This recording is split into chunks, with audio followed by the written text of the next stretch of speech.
Hello and welcome to the first episode in a new mini-series on this channel. In this, we're going to be covering superhero-related films. I won't necessarily be sticking to Marvel and DC and the mainstream ones. I like to get a few more unorthodox ones in there, and basically just give my idea of what I think makes a good superhero film. My personal opinion, anyway, of course. It's largely subjective. So, to give a little bit of background, I suppose, I did like superhero comics when I was a kid. Read a lot of Superman, then branched out into other stuff. And now I kind of have. I'm a bit fatigued with superheroes, to be honest. Especially since I think a lot of superhero films just don't quite get it right, in my opinion. And hopefully I'll explain why I think that in these videos. So to start off, I think it's appropriate that I start off with a film that I think comes really close to getting it right, or at least getting it right, getting what I come. It comes really close to what I think makes a very good superhero film, and that's in essence that it doesn't, or well, it's difficult because it's largely subjective, and also I don't want to like oversimplify or like use too many broad terms and ideas because I think superhero films can be very diverse. I think that they share a lot of common elements, but in essence, they can be very different. I mean, compare, say, The Avengers with The Dark Knight. You know, you both consider them to be superhero films, but obviously they're very different. And hopefully, help to explain why that is. And there's not really necessarily one style that's better than the other, but I think at least the style that this film is clearly going for, I think that works really well for superheroes. And I think, in essence, Marvel especially has a very distinct approach to superhero films. They go at it from quite a traditional way, I suppose. You know, comic books in essence are very colourful, kind of very childlike. You know, you got to admit, uh, very childlike, and there's nothing wrong with that. It's just it's a very kind of it's like it's basically popcorn entertainment. It's easily accessible, and there's nothing wrong with that. But my problem with a lot of Marvel films is that they try to kind of make them.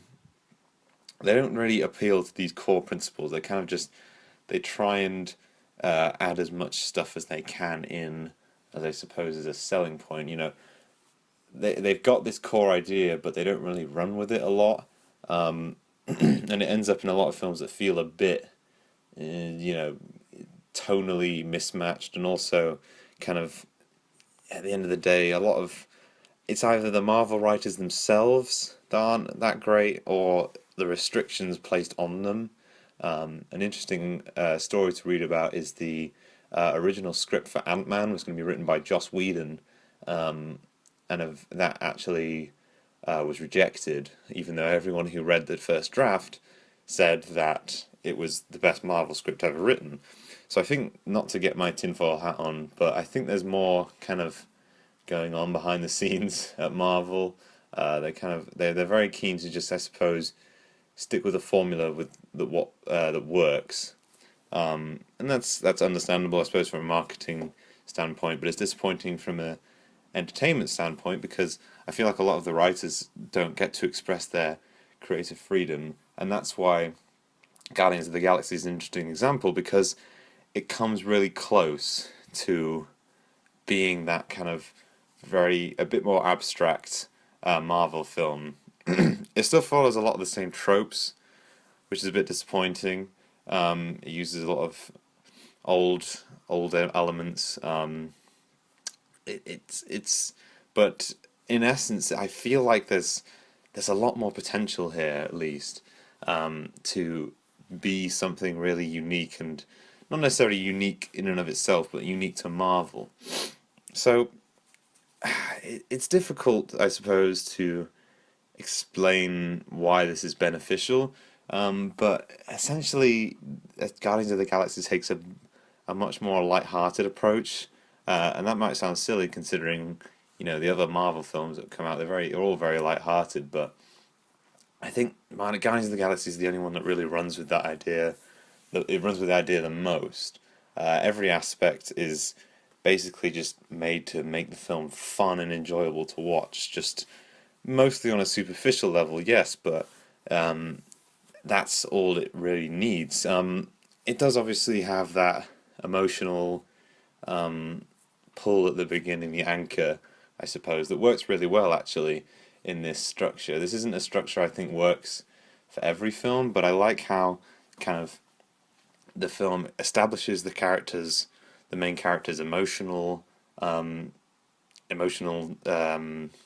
state at the beginning of the film and understand his motivations, and then comes back to that at the very end with the middle of the film being mostly fun and entertainment.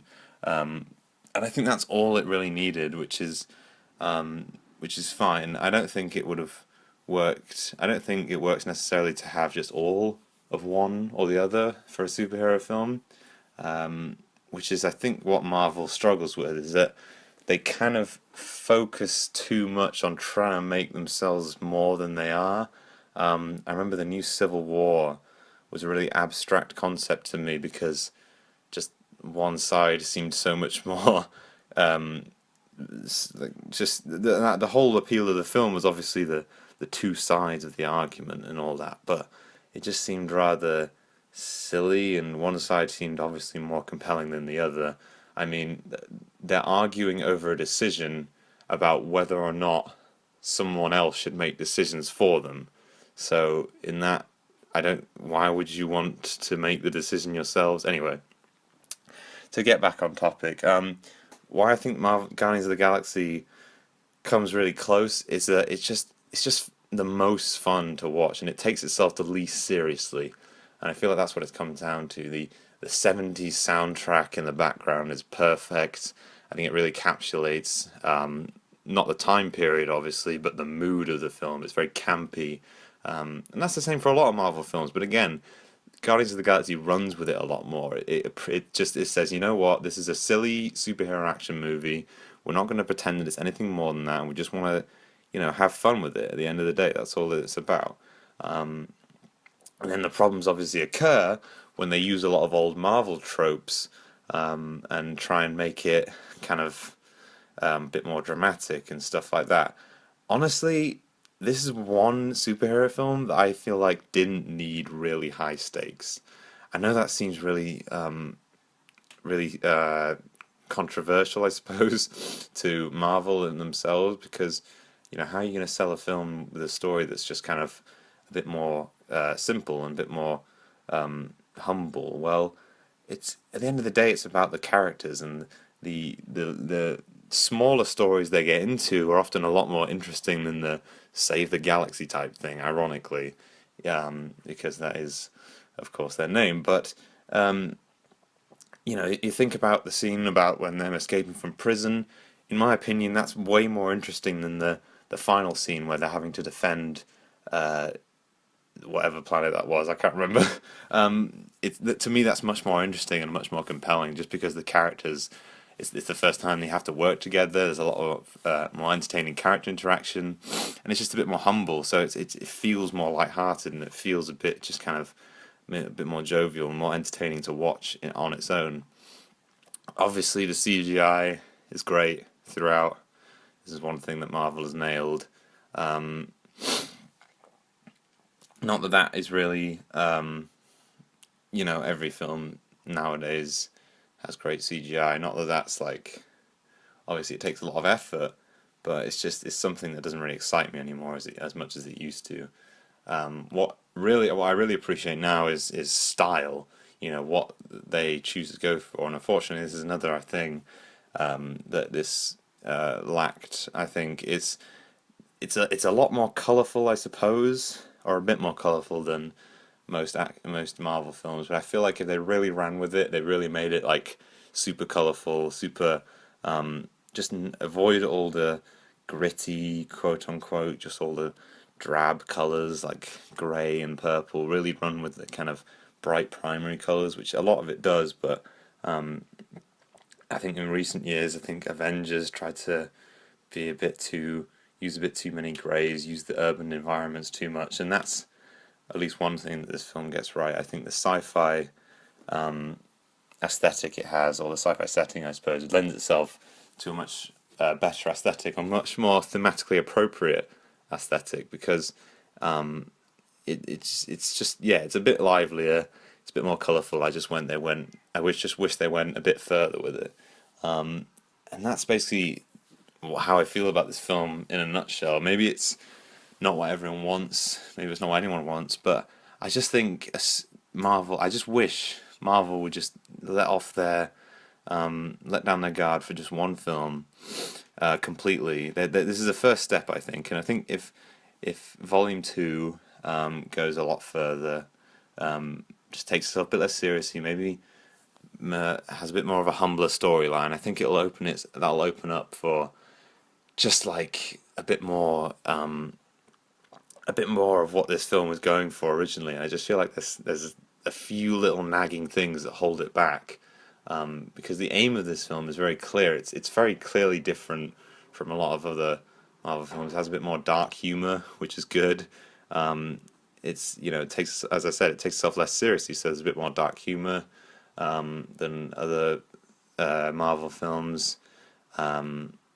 There's just a few elements and tropes that I wish they would just leave behind, like, for example, the really forced in romance. I'm not against romance in films, obviously, but here it just feels a bit silly. I like the idea of the main character. This is another thing that's sets this film apart very differently, is that the main character is kind of a player, which I think is quite funny, and it feeds into the narrative a lot more. Makes it a bit more interesting, makes him a bit more unique to a lot of the goody two shoes in the other Marvel films, and that's what I like about him. So it's upsetting then when he, halfway through the film, nearly sacrifices his life for a girl that he barely knows, which I'm sure would be really touching if I hadn't seen it just countless times before in these types of films. And it's really disappointing. I think that they missed an opportunity there, maybe to go. Maybe it's a bit too much to ask. Maybe it's a bit too dark. But maybe he would like abandon her or something, and then she would show herself to be a badass by saving herself. I don't know. That would feed into, I think, the main themes of this a lot more. But then again, I suppose it reinforces the idea of teamwork that they have going. But you can, that's towards the beginning of the film, so you could even have a moment where the girl is in trouble towards the beginning of the film and he doesn't help her, and then towards the end maybe a similar situation happens, and then this time he does save her because he's changed and they've grown as a team. So I think that would make more sense, rather than just try and fulfill that checklist of like, oh, the good guy has to sacrifice himself. It's frustrating again, because I feel like that was a checklist that had to be that had to be checked off a checklist. Sorry, of a Marvel executive or something. I don't know why as well, because I don't think these films would suffer at all from just basically taking, or just thinking outside the box just a little bit. I don't think people will stop going to the cinema just because.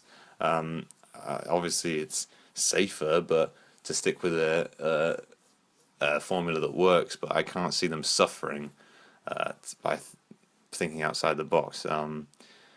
So yeah, that's basically how I feel about this. I'll be looking at a few more films that kind of, I think, really nail what I'm talking about here, and also films that really don't, that fail both as superhero films and as films on their own. So hopefully I've made some semblance of sense about this. You can look forward to a new episode in this series. I think Albert will be doing his mini-series as well alongside it, so we'll probably alternate or something like that. We might be a bit off the upload schedule for the next a couple months or so, just because we've got exams. But we're planning to make a backlog, so we won't miss any weeks, I don't think. So don't you worry none. So yeah, thank you very much for listening, and goodbye.